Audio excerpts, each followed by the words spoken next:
Alam mo kung anong sekreto sa isang peaceful life? Mawalan ka ng pake. Mawalan ka ng pake sa mga tao, mawalan ka ng pake sa mga nangyayari, mawalan ka ng pake sa mundo.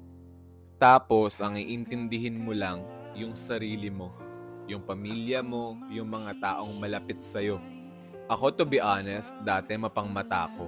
May opinion ako sa lahat ng mga nangyayari.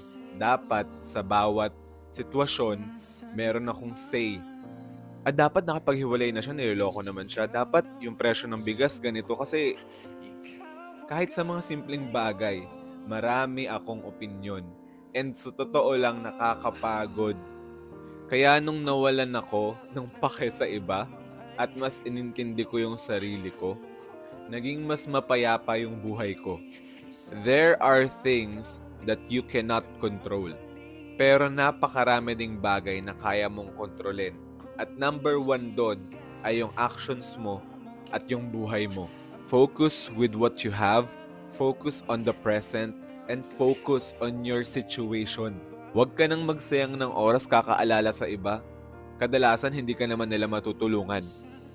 The only person that you have at the end of the day is yourself. So you should focus on yourself. Wala mang matira sa'yo, at least sasaluhin ka ng sarili mo. Gets mo? I love you, baby!